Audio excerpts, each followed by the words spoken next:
Anauba Leibak sema ngamdrabanina Leibak Meeyamga Punna Akanba Khongjang Changsilagani Haina Imagi Meira na Phongdokhre. Wafam asi ngasi Manipur Press Cup ta pangthokhiba pawge mifam amadi Imagi Meira gi secretary RK Ongbi Khoirom Sunita na Phongdokhibani mahakna makata na Phongdokhibada haukiba February tang 19 da Imagi Meira na BJP Manipur State ki President ASR da hapta amagi manungda anauba luchingba ama khanduna Leibak semgadabani haina numit 3 ni matam thakra faw ngasi fawba Leibak sema ngamdana leiba amadi numit adagi notice ama thoktuna MLA singi mifam phamgani haina toromlaga Mipam amogi aithokhiba adu Manipur miyam apangba siduna namthanaba hotnabani masing suna leiriba ruling party gi MLA sing punsinduna anauba Leibak semagi thorang toba mami udre makoi masal phammunaduna charangna leiriba asi Leibak ki asukluruba tanja asida miyam bu karshul leitana usitaba manbigi thawong kaya chatharakliba asi Leibak miyam amadi mama obi singna chapchaba pakhumpi gani haibasi ruling party na khangjina phai haujiki lamdam asida thamjarakliba PR asi lokthokpagi mami su udre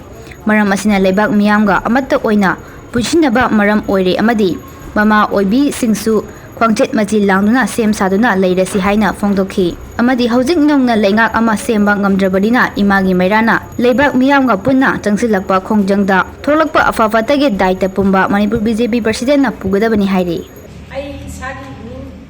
RK Ongbi Khoirom Sunita Imagi Meira gi secretary ama ujai asi Imagi Meira na thamjariba media mayam gi mamang asida akoina thamjari basi nan February gi date 18 da athuba matamda akoi gi sarkar sembi yu semakta bataragadi Imagi Meira ga khachamnariba praja unamaka Akanba Khongjang changakani haibagi tugi makha samdharpoina akoina 1 week thajakhiba do 1 week ki matam suraktana numinini hetoraktana MLA Anina Laibiriba MLA Meeyamasibu Tasan Khumjalaga Athubada Mohei Mifam Kani Habitida Ima Iben Prajapuna Mukse Harauna Laibani Adubu Karamba Kari Agenda Arunba Secrecy Laibanano Mifam Pamamdai Hakangi Matung Numida Weramda Mifam Yaitoe Ana Yek Amadi Mapan Zakiba Yaudana Aidana Mifam do Mapung Pangidre Madu Pusu Loinana Madam da Hanjarubani Adubu Madam da Aquila Tanjarabadi Atubada Equi Sakasi Haido Moy Atubada Semakedi Haibiri Semaki Haga Haga Aparzamianse Apangwani and a Kalagalahenbado Aduto Biganu Hajaramani Adu Moy Atubada Semakani Hai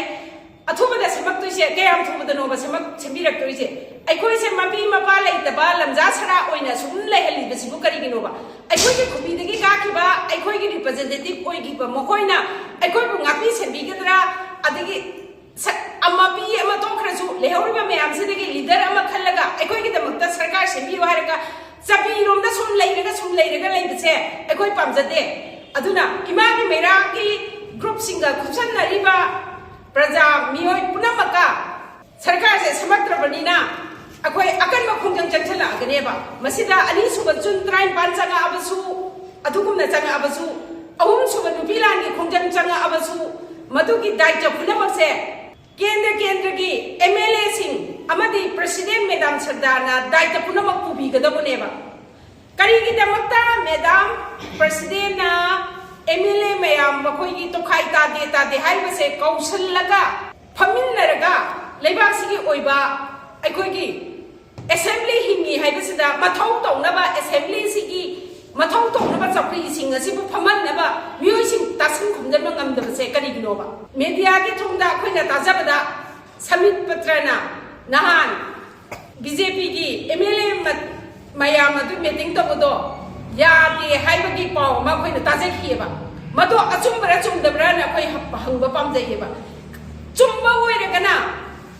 Center Yaka Yenga some Tabatoraga Center Pami Habitat Toraga some Lega I could Isa Isupunama Akoi Punama say Nayo Chapuding Halaga no Magi Kaira Kaira Mama sing and singing among them.